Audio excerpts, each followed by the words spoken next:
Welcome back to the Hotel Club podcast and part 2 of HR Confidential. We hope you enjoyed that first part, and this second part is just so good too. Enjoy the episode. What do you feel about a 4-day work week in hospitality? What do you both think of that?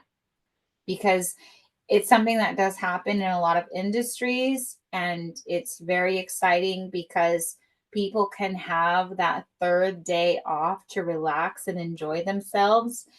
But sometimes maybe not all departments in hospitality can adapt to that. But I feel like we're moving in the direction where it should be a conversation that should start.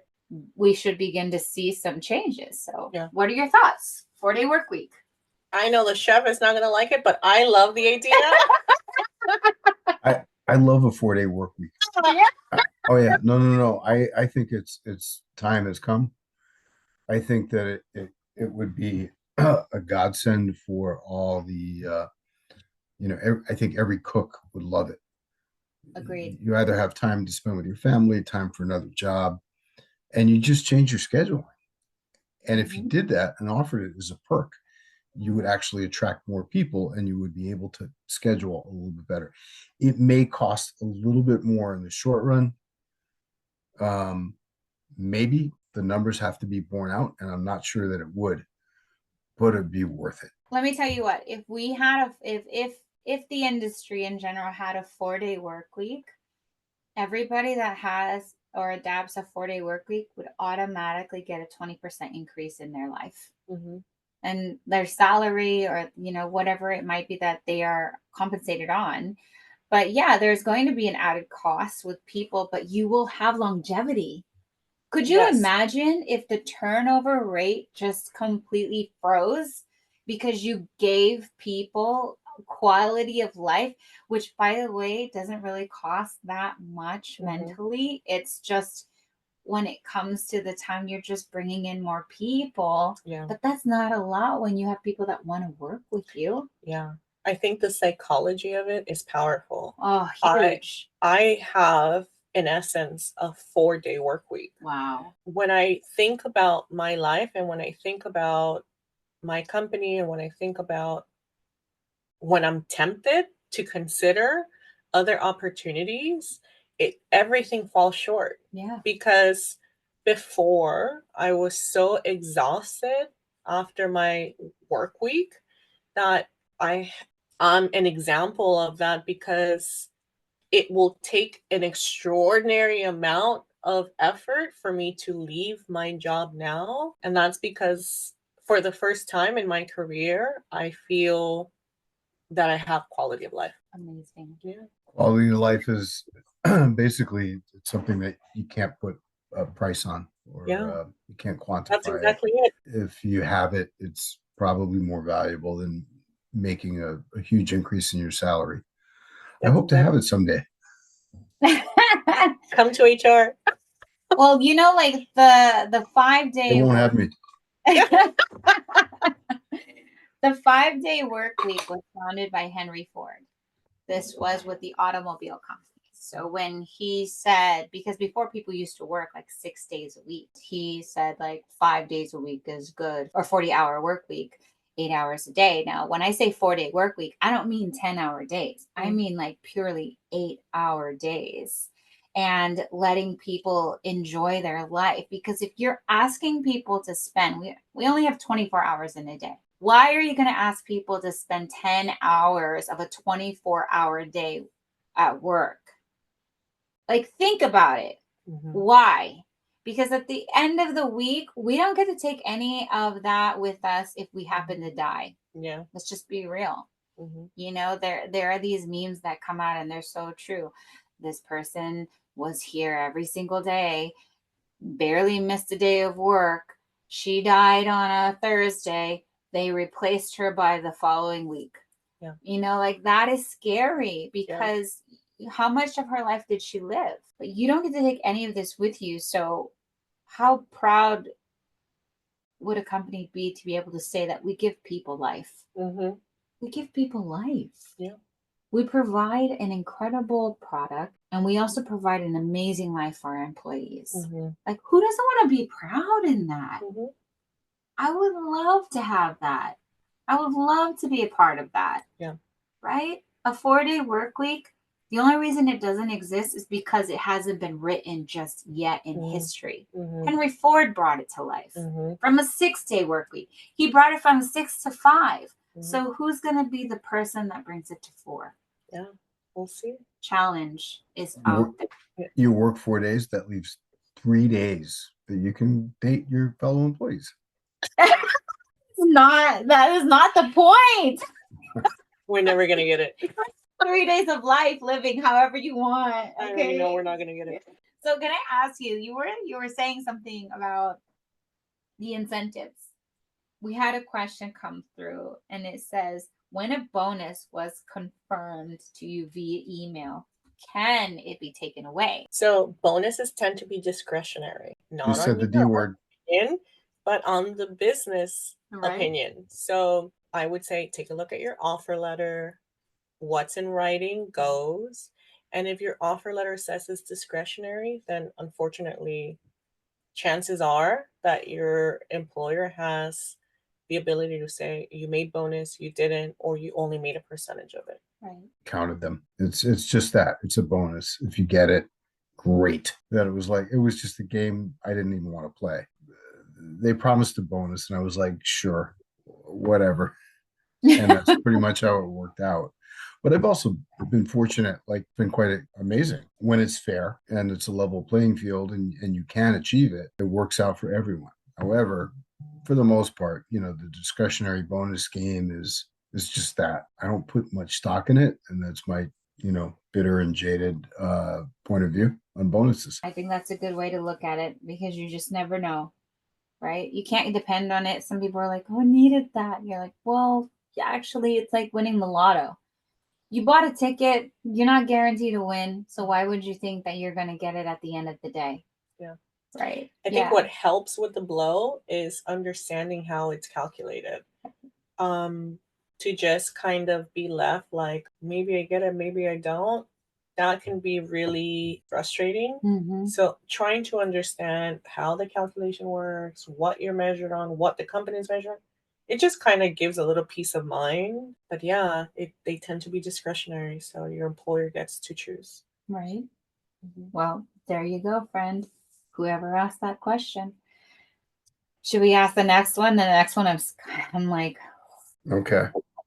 All right, you go for it. It's not scary. This one's a tough one. What can I do about my micromanager who's causing chaos in our team? We're all going crazy and we live our job, but can't stand this person. Oh, I think it's love our job. Sorry. Oh, love. Sorry, but yeah, I recognize that situation. We've all been it, but it's not an easy position to navigate. Certainly. It's so hard. It's such a difficult position to be in because you don't want to be the one to say to your boss's boss, hey, this isn't working out or I have an issue with this. But it all goes down to you really taking control of what's happening at work. If your boss is micromanaging you, if your boss is making the wrong decisions, if your boss is making decisions that don't sit well with you, you should ask for an explanation. You should ask. But who do you ask? You can ask HR. But HR is going to tell that person. Sometimes, it depends on what the situation is. Okay. It depends on how delicate the matter is. If an employee comes to me and they say, you're a different kind of HR person. Yeah. If an employee comes to me and they say, you're the balance kind. Yeah. If they say to me, hey, listen, I want a second opinion on this situation. Am I being overly sensitive or am I right? I'm happy to just answer that and let that be that. But sometimes you need to escalate things. Sometimes people need accountability and you need to tap into the people at work, your boss's boss, your mentor, your coworker, HR. Really ask for a fresh pair of eyes on the situation. How do you feel about nepotism? If you happen to know that your boss is friends with, say, the CEO, maybe like third cousin married to his sister's, like something, whatever. I'm just making that up, but I'm just saying, like, what if you know nepotism exists in the company and that person didn't earn their job? That's real life. That happens. That happens more than what you would imagine. I could imagine, and I think that personally it needs to stop. People need to stop being hired for positions that they don't actually know what to do with or how to actually operate in that realm. I don't believe There you that. go. You heard it here first. I think you settled it. Yeah. I Okay. still am putting a target on my back. But you know, the thing is, like, I love working. On the flip side, I love working with people that work so hard to get to where they are. You can recognize when a person hasn't earned their position. You can recognize when a person didn't work as hard to get to that title in the time length that they should have because they skipped over so many steps, and suddenly they're boom, like global somebody or like corporate somebody, and you're like, first of all, can we talk about your resume? Can we see it? And you're like, this is my third job. Yeah. You're like, what? A minute. So I challenge companies, especially with new talent coming in, new CEOs, new ways of doing things. Like, don't do that. Yeah.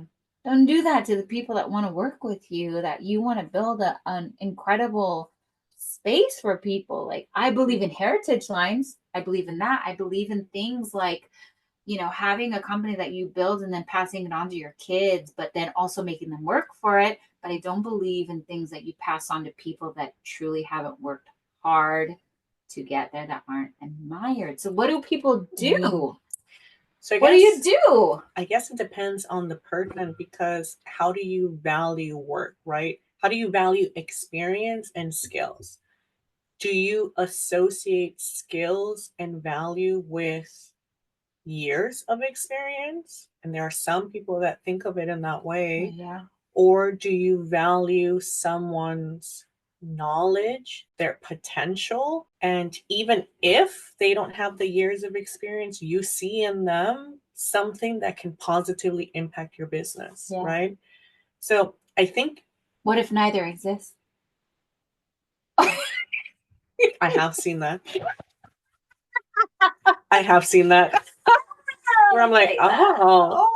Because there's the part that people that doesn't exist. Yes. You can appreciate people that are inspiring and incredible, and Yeah. like they got their chance and they're freaking taking it, right? Yeah. And then you see people that are like, oh my god, okay, maybe you don't have the years, but you're like A go-getter. Yeah. is incredible. Like, Yeah. you think outside the box. Yes, Yeah. let's go. I'm like all for it. Yeah. But then you meet someone, you're like, I just arrived. Oh. Oh. That does happen. It happens so much. I would say I've been in that position before. I would say focus on what's in your control. Right. Typically, those relationships are out of your control. But then you can't talk to anybody about it. No. So if it's not in your control, you let it be. Or you leave. You leave, right? Yeah.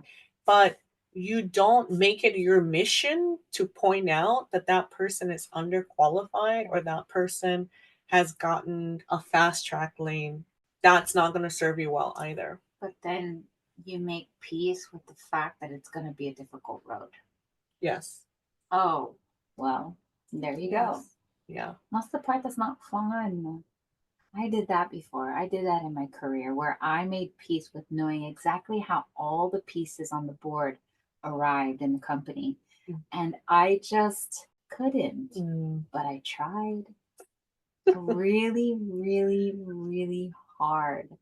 I spent a lot of time crying in the bathroom and at home and I thought to myself, it has to get better. And at some point I had to tell myself, girlfriend, you are not married to this. Yeah. You need to walk yourself out. But I'm also someone that, like, I don't have a fallback plan. I don't have anybody to support me. I've been on my own for a very long time, since I was 17.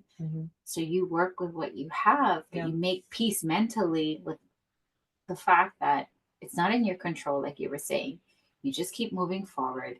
You learn along the way.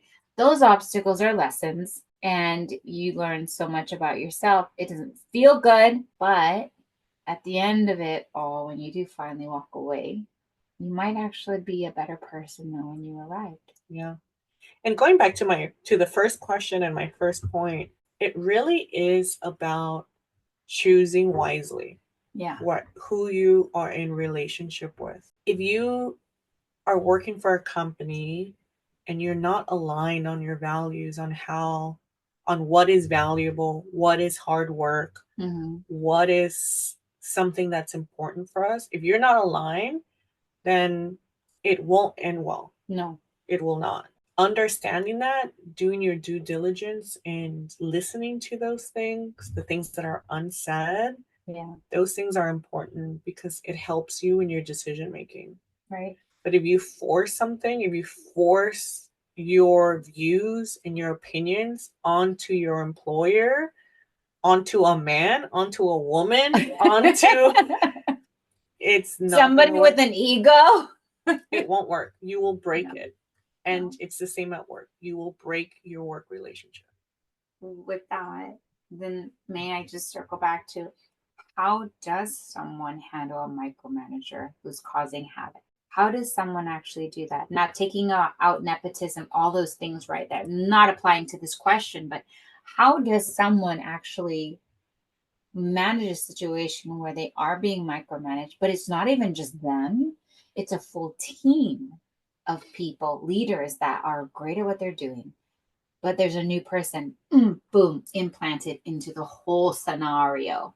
What do you do? My take on this, having been in this situation in past roles, I think you have to kind of realize, or you can only focus on what you can control. And at a certain point, if you feel like you're undervalued, you've given some great relationship advice today. And I think it applies to this.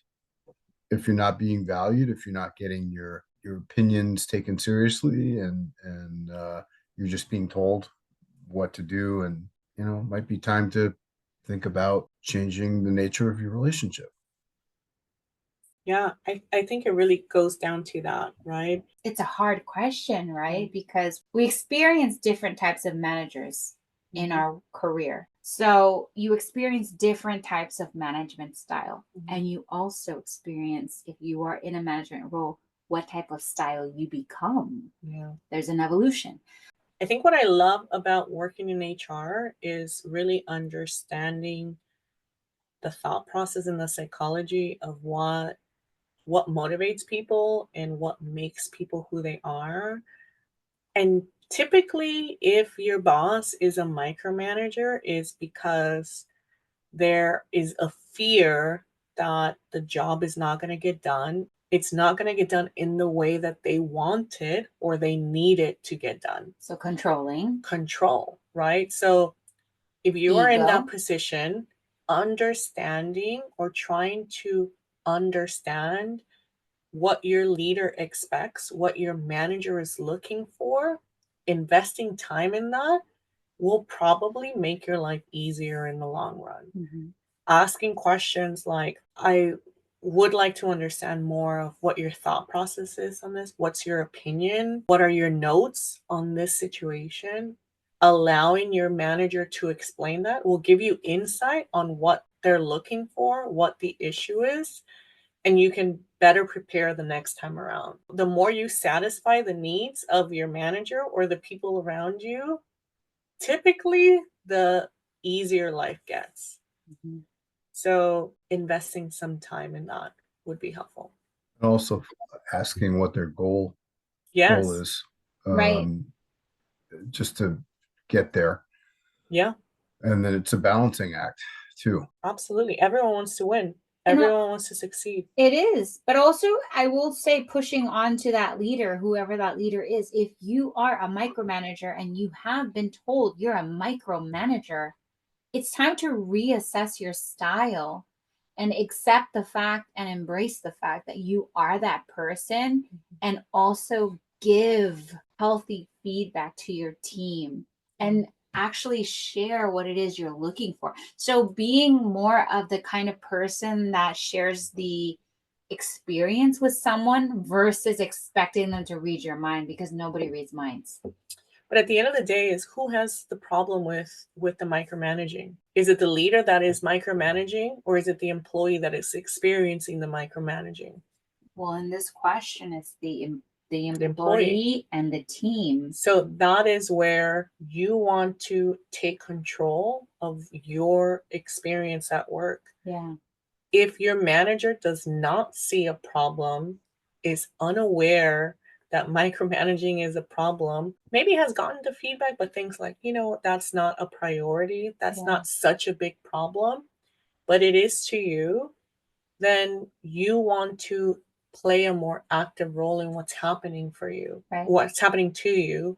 You want to play a more active role in correcting that. And in doing that, most of the time it means you take a step forward and you say, help me understand X, Y, and Z. I was at an event earlier tonight, and I was speaking with someone that just joined a company and is the leader of this company. And I said, how are you adapting to your role so far? I said, what is your leadership style like? And she said to me, and I think maybe it can touch on this a little bit, is she said, I can only lead people in the way they want me to. Yes. So I have set up meetings with everyone to ask them, what is your leadership and management style? Like, what is it that you prefer? How can I give you feedback and you give me feedback? How do you respond to it? And how would you like to receive it? Because she said, I don't want to micromanage people. I don't want to be chasing people. I don't want to be thinking about what it is that they're doing. I want to give them full freedom, because if I do that, they're going to be their best self. Yeah. And I don't know who they're going to grow. Yeah. So she said, so all I want to know is like, how would you like for me to lead you? Yeah. And I was like, that is so Powerful. So powerful. Yeah. Typically, micromanagers want to dictate what they want or whatever method that they want used, but they don't want the responsibility. Yeah. So whereas the person you were speaking with, they want to see people grow, they want people to do what they were hired to do. Mm-hmm. And then they assume the responsibility for those results, but it's letting people do what their expertise guides them to do. But micromanagers typically, they want to have people do things their way. They want control, but they don't want the responsibility. So it's a bad combination. It's fascinating. I have a coworker that she prefers to be micromanaged. Wow. When we were having a conversation with our leader, and our manager said, tell me, how often do you want to have calls? How often do you want to have conversations where we talk about your workload and we talk about your priorities and we talk about your deliverables? I'm the person that was like, once a month is fine. Yeah. Don't call me. Don't even bother me. I will call you. Tell me your wish list. I will work on that, and I will speak to you a month from now. Yeah. And she said every day. Oh, no. This is like, no. She said, I would prefer to have calls every day. Oh, even if it's just 5 minutes, I prefer to have calls every day. I'm gonna have to put a hard stop to that, and I'm gonna ask you now. I know that was our last question, but this is the last one. Okay, Chef, last one. How do you feel about psych evaluations for workplaces? They're necessary.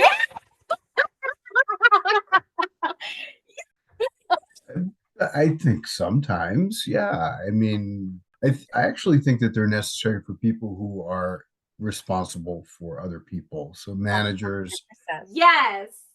Because you need to know that people are stable and are going to be able to make good, sound decisions when it comes to other people's well-being, certainly their livelihood and even work-life balance. And then I've been in situations where there should be psych evaluations for some of the line staff. You But never know. You and I have talked about narcissism extensively and how narcissism is now being diagnosed in various types of categories, and narcissism shouldn't exist in this industry when you're giving to so many people. So I'm afraid for the people that don't invest in really knowing who they're hiring, and also not investing in the people and their longevity when it comes to the people that they already have in-house and making For sure that sure. they're taken care of. For Right? sure. I agree with all of that. I agree with Chef too. If you're responsible for the well-being of someone else in the workplace, you should have tools, you should have resources, you should have some sort of intelligence in how you go about that. Most of the time that doesn't exist, and the employer has to step in and say, okay, this is what I'm going to give you. Working with people is difficult. Working with people is interesting, it's fascinating, it's energizing, it's stressful. It's debilitating. It's debilitating. You get emotionally involved, but it's also incredibly rewarding. Yes. And if you can find a place where you feel seen, where you feel acknowledged, you feel valued, what is possible when you feel like that? I've seen people do extraordinary things. So that's the ideal scenario. Agreed. Agreed. Chef, do you have any closing thoughts on today's HR Confidential? Well, you brought up narcissism. Let's enough about me. Let's talk about you. What do you think of me? That's so good. It's always a chef, I'm telling you.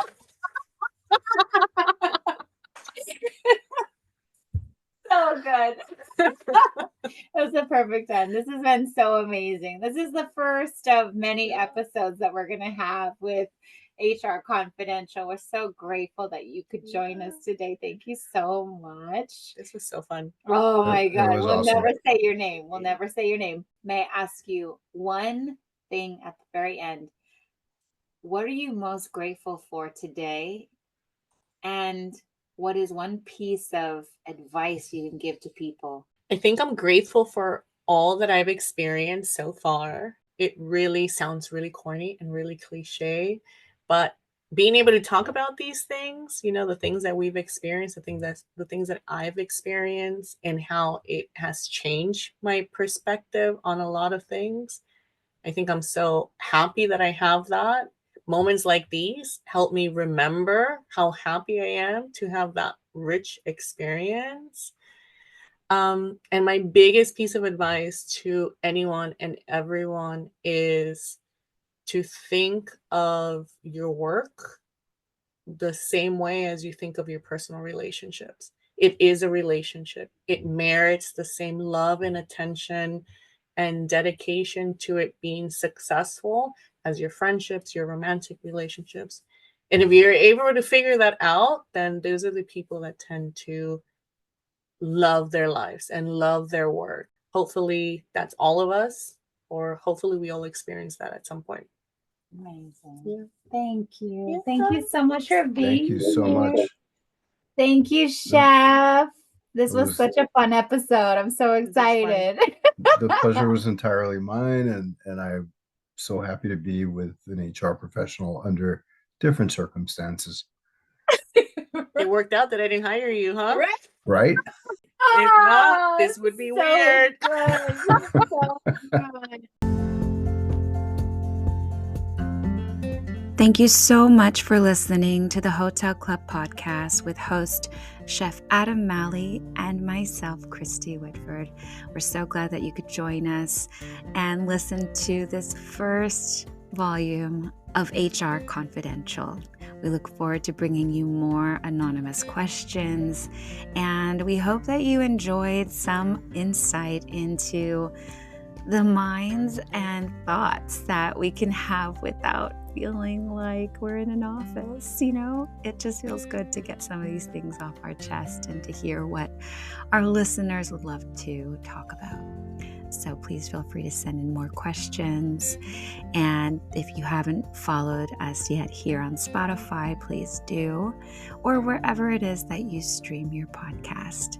Connect with us on Instagram. We're The Hotel Club Podcast. We look forward to connecting more with you. And we'll be back again next Thursday. Have a wonderful day. Take care. Be kind. Cheers.